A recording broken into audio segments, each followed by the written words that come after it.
حضرت موسیٰ علیہ السلام کا ایک واقعہ ذہن میں آیا۔ آپ اللہ کی بارگاہ میں تشریف لے جا رہے تھے کہ ایک شخص ملا آپ کو۔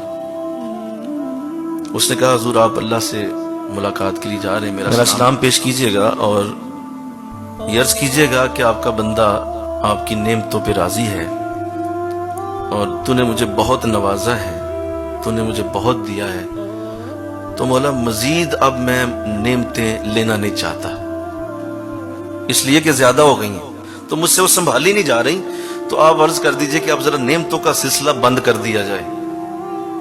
آپ نے کہا دعا تو بڑی عجیب ہے لیکن چلو تیری مرضی ہے۔ تو راستے میں ایک اور شخص دیکھا، وہ برہنہ تھا، ننگا تھا، لیکن اس نے ریت سے اپنا سطر چھپایا ہوا تھا۔ تو اس نے بھی آپ کو سلام کی۔ اس نے کہا حضور آپ اللہ سے گفتگو کرنے کے لیے تشریف لے جا رہے ہیں، میرا بھی سلام پیش کر دیں اور اللہ سے یہ عرض کیجیے گا کہ مجھے بھی کچھ دے دے، میرے پاس تو پہننے کے لیے کپڑے بھی نہیں، اور دیکھ میں نے ریت سے اپنے جسم کو ڈھانپا ہوا ہے، تو اتنا میرے ساتھ ظلم ہو رہا ہے، آپ یہ تو کہیے کہ کچھ تو مجھے بھی دے دے۔ آپ حیران ہوئے اور کہا ٹھیک ہے تیرا پیغام ضرور پہنچے گا۔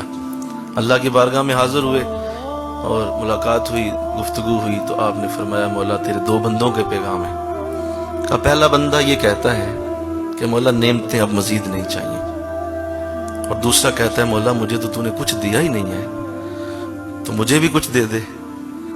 تو اللہ کی بارگاہ سے جواب آیا کہ موسیٰ جا کے ضرور میرے اس بندے سے کہنا جس کو میں نے نعمتیں دی ہیں کہ تو میرا شکر ادا کرنا چھوڑ دے، میں نعمتیں بند کر دوں گا، اور دوسرے سے کہے کہ تو میرا شکر کر میں تجھے دے دوں گا۔ تو آپ واپس آئے، اس پہلے بندے سے ملے، اسے کہا اللہ فرما رہا ہے کہ تو میرا شکر بند کر دے، میری ناشکری شروع کر دے، میں چھوڑ دوں گا نعمتیں، تیرے اوپر کچھ نہیں آئے گا۔ تو وہ بندہ رو پڑا، اس سے کہا موسیٰ یہ کیسے ہو سکتا ہے، خدا کی قسم میرا بال بال اللہ کا شکر گزار، یہ نہیں چھوڑ سکتا میں، یہ ممکن ہی نہیں۔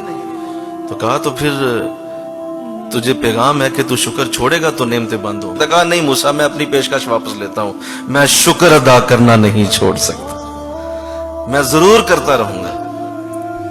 آپ دوسرے شخص کے پاس گئے، بھائی تجھے پیغام آیا ہے اللہ کا کہ تو میرا شکر ادا کر تو اللہ تجھے دے گا۔ تو اس نے کہا موسیٰ یہ کیا بات کہی آپ نے، میرے پاس ہے کیا کہ میں شکر ادا کروں، کون سی شے ہے میرے پاس، دیکھ میں ننگا ریت میں دفن ہوں، اس سے زیادہ اور کیا کروں۔ ابھی ایک جملہ ہی کہا کہ تیز ہوا کا جھونکا آیا اور وہ ریت بھی اڑا کے چلا گیا، وہ جو نعمت تھی وہ بھی چھن گئی۔